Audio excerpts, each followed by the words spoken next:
Sitting in your pocket right now is a mobile phone, almost 100% of you. On that phone, you can download any dozens of applications that will let you put your voice on it and project your voice to the whole world. It'll involve you in as many conversations as you want.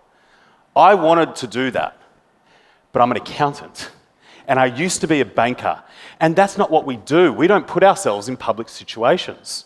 We belong behind logos of big corporates in tall buildings in the city.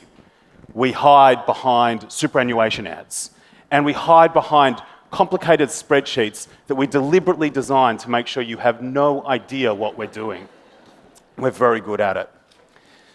You might hear from us once or twice a year, and if your accountant's really innovative, you'll get a monthly newsletter talking to you about the exciting changes to taxation.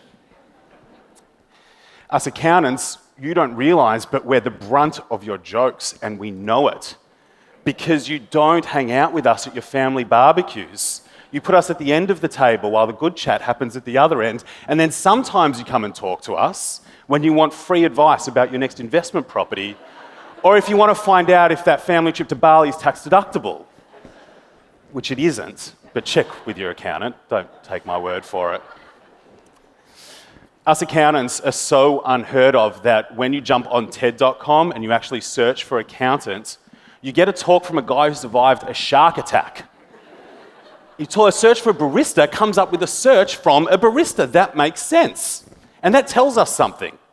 That tells us that you value being caffeinated more than staying out of jail, more than not losing your family home, and more than not realising your financial hopes and dreams.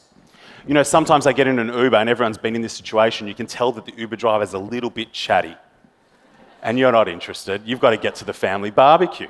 Well, that chat usually starts with the driver asking you one simple question. What do you do? Now, I've got a trick up my sleeve. I calm myself, I lower my voice, and whilst exhaling, I say, I'm an accountant.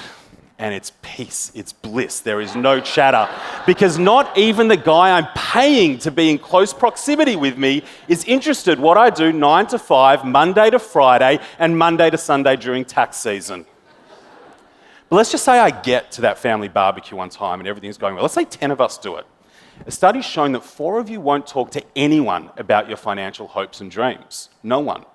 2.5 of you will talk to your business partner, 1.5 will talk to a family or a friend, and just 1 will talk to me. And I'm just grateful I got the invitation in the first place.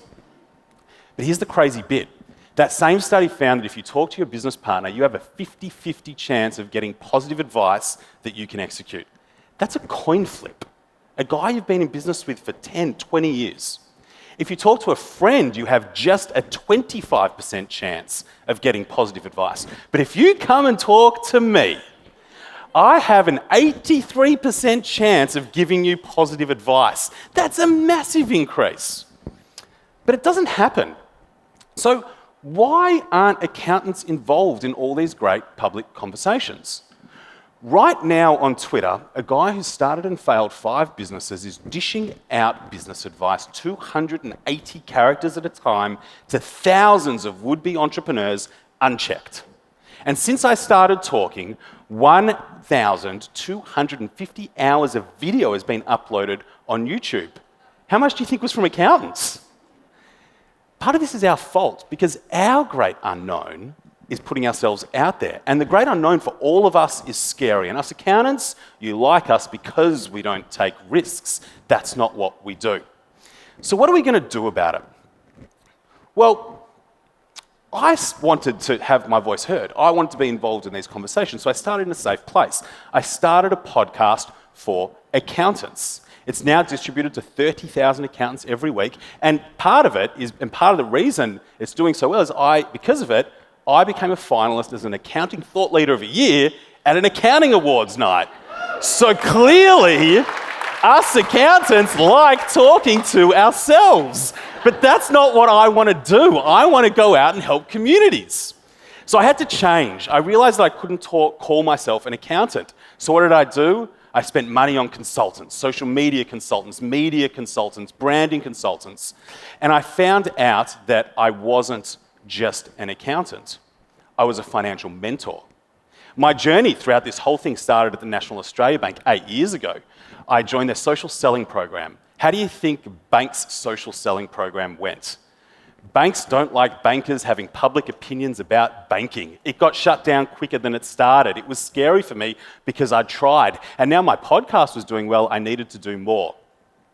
So I got with these consultants and we realized I was a financial mentor. And what does that mean? Well, as a financial mentor, my job is to walk with you with your great unknown. And as a mentor, if I do my job really well, I'll find your opportunities and I'll help you realize them. And I'll find your vulnerabilities and I'll help you manage those. And if I get involved in your community, I'll have a tangible, manageable impact.